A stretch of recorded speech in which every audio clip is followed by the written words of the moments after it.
Hello and welcome to Death Rants, a Metalocalypse podcast. Broadcasting from Mordhouse, we're here to dissect animation's most brutal show. I'm Mono, and I'm just a cop who happens to be a serial killer. And she's Kira, and she's better than Meatloaf. Well, I never had meatloaf. You're better than No, not that Meatloaf. I'm pretty sure he means Meatloaf the artist. And you are better than Meatloaf. Meatloaf's awesome. No, I don't really like Meatloaf. That's why I think you're better than Meatloaf. No, I saw him live once. It was fucking incredible. Meatloaf? Yeah. Oh, was that proper old school show? Because of Ozzy and Ozfest? I ended up getting tickets to Meatloaf, and I went, and I was like, I also got tickets to Meatloaf, but I gave them away. No, and it was a proper old school theatrical show that you don't get anymore, where he had like the backup singers and part of an orchestra and all that shit. Like, it was great. That's what I don't like about Meatloaf. But no, that's not what we're here to talk about at all today. We're here to talk about Dethstars. The penultimate episode of season 1 of Metalocalypse. Yeah. Blood Ocean is what I always call this episode, because I constantly forget it's called Dethstars. And we have another new director alert. Yes. Last week was Brendan Small. This week it's Tommy Blatcha directing. Yay. Yep, it's kind of not a weird one, but like... It's a bit of a nothing episode. Yeah, it's got some really good gags in it. Like, it's got some really good bits in it, but it's just one that I don't come back to often. But I'll save that for the Zaz talk at the end. Anyway, for the minute, we'll do a summary. Deathclock make the move to acting and take many, many months to make a bloated, confusing, super expensive mess of a film. The studio wants to release it anyway, banking on its stars, but it could cost Deathclock their careers. My first thought was, so it's fucking, what's his name? Who? Vanity Projects. I've forgotten his fucking name. The director, Alien. Ridley Scott. There Ridley we go. Scott. There we go. Getting there in the end. My brain immediately, as you were reading the summary, I was like, so a Ridley Scott performance. He's not known for, like, bloated. No. He's just known for, like, ruining his own franchises. Yeah. To me, anyway. But yeah, no, they do a bit of a, what is it, Heaven's Gate? That's the super historic, massively bloated, over budget, took ages to make. Like ruin the director's career. You could have kind of picked any of the big Hollywood productions. Most of them were successful, but when you look at like the scale of them, the likes of Spartacus and all of those where they built actual cities in the desert with thousands of fucking extras. Yeah. But before getting to the epic that is Blood Ocean, we have to suffer through Murderface on sitcom television. Oh, Dating Penelope. Dating Penelope. It's all like just... There is something about the way that dog is drawn that is, like, even before it gets run over, that's... lifeless. Remember I was showing you that pug the other day? Yeah. That's what that pug reminded me of. But yeah, it's all really cheesy, bad sitcom jokes, and then Murderface arrives, dead dog in arms. Yeah. Going, don't you think a driveway is a funny place for a dog to sleep? I love their acting voices. What I think is funny then is when the like maid walks up to him, he's like, is this your dog? But not in. Yeah. He's like genuinely like, voice. Is this your dog? Yeah, it's pretty terrible. And then credits, and then Tribunal, as usual, where we have another silly doctor.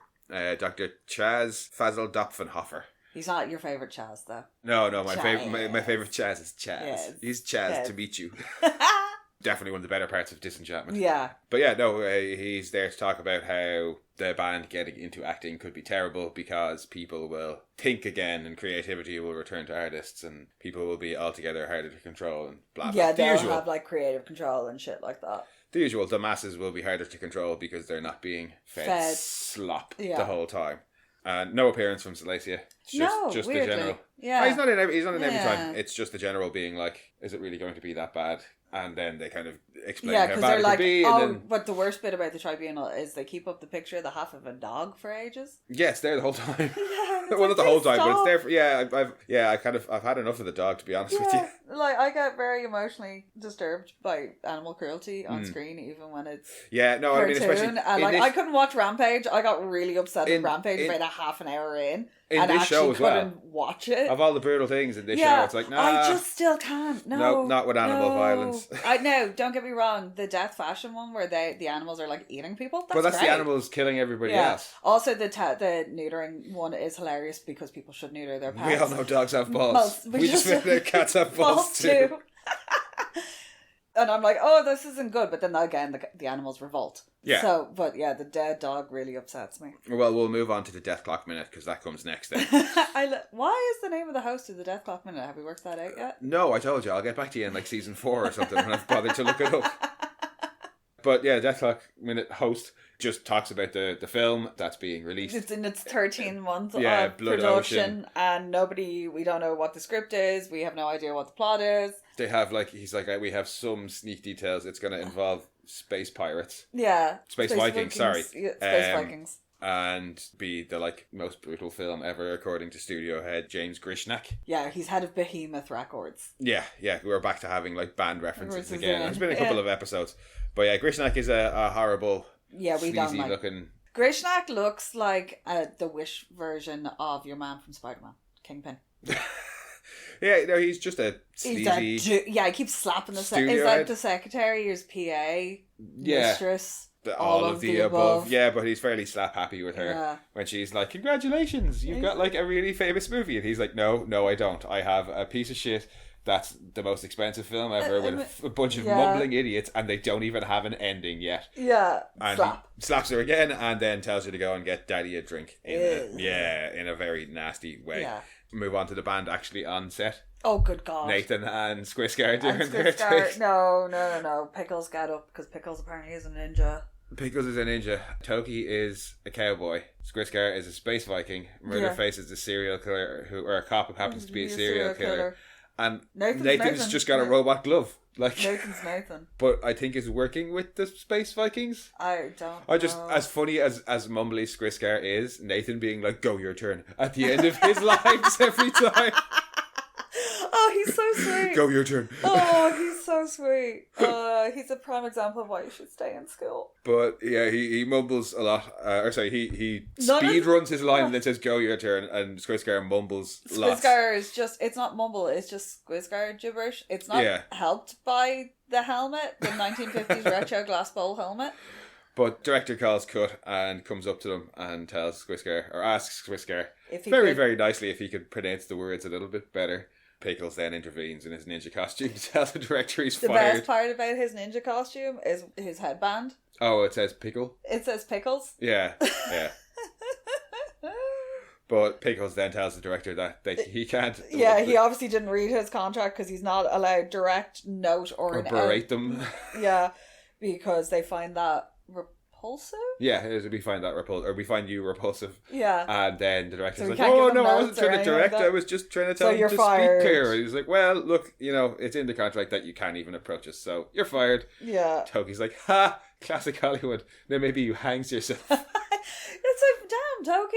But Toki is bloodthirsty. Yeah. He just does it in a very childish, happy way, and it's hilarious. Toki is Pippin. He kind of is. Because rewatching Lord of the Rings, and Pippin's bloodthirsty as fuck. Yeah, Pippin really is. And it's like, damn, okay. Childish innocence, lust for blood. Yeah, but the director takes Toki up on his suggestion and hangs himself, as we see in the kind of spinning news segment. So they bring on this new legendary actor, and he's giving an interview to camera, which is very vitriolic. I assume he's going to go into the fact that acting has been ruined by random celebrities coming into it. But the best part is Pickles driving around in the forklift in the background with people on it. Yeah, it's just all of them on the forklift. Just go, and then a Mark turns around and gives out to them.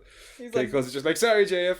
Let me just put it in park. I've never driven one before, and then rams it into him. No, he's not on it. Well, he gets out and then it goes flying into him, sticks straight through him.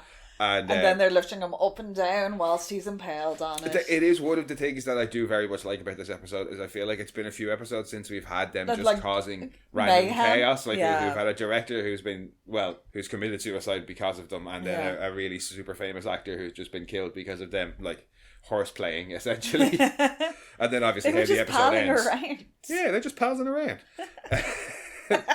But it's trailer release time then. Oh Jesus, the trailer's fantastic. I love the nonsense stuff in it. The swords maker's father who knows the identity of a serial killer. Yeah. And the oil rig where the haunted crypt of Maming Della Falafel lies. It's just nonsense. What the fuck is going on? Why is Murderface staring at... No, there's a bit in the trailer where Murderface is staring at a deer. It's just he's just standing there facing off against a deer. But yeah, they see the trailer and are all very excited in the hot tub. They've all got the Blood Ocean They're hats all on. drunk as well, yeah, which is the best bit. I love the fact that Charles, just anytime that Charles is in this episode, he looks annoyed because even in the photo that they have of them all, Oh, with Grishnak. He's like off in the corner giving like... I assume he knows how it's eventually going to go down. Yeah, but he's trying to explain to them that if the movie doesn't do well... I just like, no, how it starts. He comes in, he's like, they're all celebrating. He's like, I don't mean to rain on your parade. And Nathan's like, they don't. Just go away. Can't you see how happy we are? He's like, yeah, but the head of the studio has been dodging my calls. Yeah, I assume you're all very drunk, yes? That's not a good thing. Yeah, it normally means the movie is bad and they head off to the premiere. Oh no, but he has to explain to him about how if the movie is bad and fancy, it'll ruin their image. Oh yeah, image. We have image. We have image. Image. It's been a while since we've gone to Toki Skrizgar. The two of them trying to pronounce the same word. Yeah, no, that... Or explain it to each other. But yeah, then he's like, no, it means that people won't like you and won't buy your music. Yeah, won't buy your albums. And they're like, no! Yeah, they're all just kind of standing there slack-jawed. And yeah, then it's off to the premiere. Which is on an oil rig. Fittingly, I suppose. And it starts. And immediately they all kind of shrink into their seats because it's just Nathan in a boat gibbering on about how much blood there is in a blood ocean. A droplet of blood. How many droplets of blood in this blood ocean? It's the best bad acting since if there's a key, there must be a lock. When they cut back to him, but he's like, I found out that it's, let's just say it's trillions of gallons. But then, yeah, they all get their turn in the boat, in the ocean. Yeah. And it's terrible. They run out and talk about how crap it is. And that they can't get out. Skrizkar's been dubbed over as well, though. Yeah, they've had to dub him. And yeah, they run out. They could have at the very least gotten him subtitled. Well, I mean, you couldn't even understand what he was saying to subtitle him in the first place, so just get somebody to read the script and dub it over. In fairness, we watch everything with subtitles on, and even that comes up as gibberish. Yep, they run outside, and they're all having a meltdown. Pickles turns to Charles and is like, "This piece of shit cannot come out." And Grishnak comes out then to congratulate them, as it were. Yeah, because he knows how bad it is, and they're like, "They're also good, so you're not going to release it?" And he's like, "Oh no. Normally, I just eat this and it would die, but you guys." Yeah, I'm releasing this. Is getting released. I'm making my money back. I don't care what it costs. But when they're talking about how it can't come out, Toki's all upset and he's like, not even on DVD. But yeah, Grishnak tells them that it's basically a big shit sandwich and they have to smile and take a bite. Yeah. Because he writes the reviews. Nobody knows what a good movie is in this town anymore. And as they walk off in front of the press, you can see the press is like, best movie ever made. Amazing. And they just fuck off, get into their Deathcopter, and I'm not sure if it's intentional or not, but either way. Probably intentional, it's Charles. Yeah, it probably was, in fairness. The Deathcopter turns around and the tail blade takes out an oil pipe. Well, a dude and then an oil pipe. And then fire. Well, Grishnak drops his cigar and it all goes up. And everybody dies. As the credits play, we see newspapers saying, like, best movie ever destroyed. No one can ever see it. Everybody who has seen it's dead. Yeah, that's what you get. It was the only copy. It was the Masters. It's like when you drank all the Masters. And yeah, the last shot is Grishnak's melting face. Yeah. And then chirp, and the episode's over. Fitting end for Grishnak. Yeah, because he's a piece of shit. Yep. We have a kill count. Everybody on that oil rig. Yeah, well, I have issues and the director. Well, so we've got the dog cut in half by murder face. The director. They don't include the director, which is bullshit, because if the dog died off screen, you can include the director, because the director died off screen. Yeah. JF Amarth impaled by the forklift. The oil rig worker sliced by the Deathcopter's rear blade. Pickles isn't forklift certified. No, Pickles isn't forklift certified. It's a joke for like 2 people. And 19 people incinerated in an oil rig explosion. And I'm like, there 19? was more than that in the audience. There was a whole cinema full of people. Like, and all the crew and shit. I'm like, that's a very specific number. Why did they pick 19? Like, they had 2,000 plus doves. Yeah, like, they in the very first episode, it was like, all right, they're counting on-screen deaths. And they're just... There's no rhyme or reason to it. And I realise I could just start doing my own kill count. But it's far funnier to bitch at somebody else's. Yes, it is. But that's it for the kill count this week. So on to metal trivia. I guess I didn't know that stuff was metal. I hope the secretary didn't die. Did we see her there? Yeah, she was there. She was sat down next to him. She does appear in the trivia. Before we get to her, there's a couple of band names. We have Kent Grishnak, Varg McCurnish showing up again. Yeah. That's one of his other names. JF Amarth, named after Amon Amarth. Yeah. And more links to the Lord of the Rings there. And Behemoth are another legendary death metal band who actually are playing a festival with Deathclock next year. Oh, sweet. Yeah, it's like them and Necro Goblin and Cradle of Filth. It's mostly black metal, like. Not a Cradle of Filth fan, but no, I I'm not a black metal fan in general, as I have said many times on this show. It's too much effort. It is just the aesthetic alone is too much effort. I'm sorry, I'm lazy. Other trivia: it's unclear whether Grishnack's assistant is actually his daughter, or he refers to himself as daddy as part of their abusive relationship. It's pretty fucking clear which of those two it is. Yeah. The Meek director's name is revealed to be Adam Nurgle when the newspaper. Yeah. As JF Amarth is slowly and painfully dying, he screams, "You're tearing me apart." A possible reference to The Room. You're tearing me apart, Pickles. I haven't watched The Room in a very long time. I need to. According to the DVD extras, Behemoth Studios mostly makes remakes, even of snuff films. Ew. Well, it is the Death Clock world. Yeah. We have 2 guests this week. I know who you are. Laura Silverman is back as the assistant. And Andy Richter is JF Amarth. He's so sweet. And I know. So horrible. No, he's the actor, not the producer. Yeah. Songs, Blood Ocean. Yes.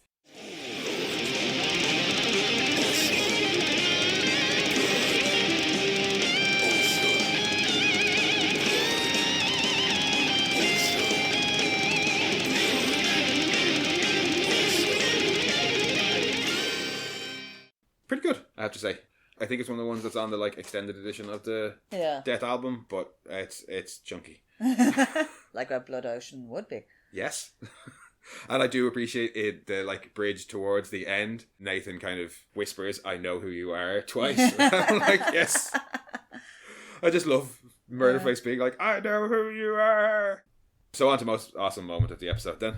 Oh, darn, that's awesome. That's really awesome. This one's weird because the whole trailer is fantastic. Oh, the trailer is excellent. Toki as a cowboy is excellent. The nonsense. The entire trailer is just nonsense. Oh, see, you're kind of. I had picked the whole forklift thing, but not so much the death, just the way they're driving around. And how Pickles is genuinely apologetic to. He's like, "Oh, sorry, JF." Like they pal around with him. I'm sure he hates them, but they probably think he's their best pal. Yeah. There's just something about that cracks me up. But yeah, that trailer. Oh, it's the trailer is just. Oh, it's insanity. Brilliant. It's brilliant. It's just gibberish nonsense the whole time. The fact that every single one of Murderface's bits is almost like a parody of a movie trailer. It's like we gotta have the bit where he's kneeling in the rain shouting up the sky. It's full of all that I know, that's where I know who you are. Like that. Yeah, no, I think you're right. It has to be. As good as Pickles on the forklift is, it's gotta be Pickles. It's gotta be the trailer. The trailer's so good. So most brutal then? Oh, that's brutal. Probably the dog. Yeah, that's what I have as well. I just can't. I can't get past that. JF's face melting looks cool, but who cares the about dog him? hurt. Yeah, I don't. In fairness, we have this weird thing. That's the very famous story about Tremors. Is they were worried about the horse death. Oh yeah, people don't give a shit about other people dying, but don't animals. kill animals. Yeah. That's why does the dog die.com exists. And notable is I don't think there's much else in the way of animal death after this. Well, no, you do have Toki's poor cat. But he dies off screen. Yeah. And they do. It's not like this where it is that more gory. That was graphic. So favourite quote then? Don't quote me on that. Favourite quote? Oh Jesus, from this episode there's so many. There is. There's so many. But I think it has to be Pickles being legal Pickles. And it's you can't direct or berate us in any way as it sickens us. Oh, you're right though, there's so many good ones. Pickles when Pickles puts on his legal hat, you get it in Blues Talk as well with all of them doing the contract, but I do love it when they're actually no. There is, and we're going to tell you why. There's so many good lines. Toki's classic Hollywood. Now maybe you go hangs yourself. But honestly, I think it's just Nathan going, "Go your turn." Every time I crack up at Nathan going, "Go your turn." Nathan is so funny. He is he's like a 14-year-old. Yeah. Oh, I did forget to mention about the expert, Dr. Chaz. He talks about how they have the X Factor, they have it, they have Zaz. So let's us now talk Zaz.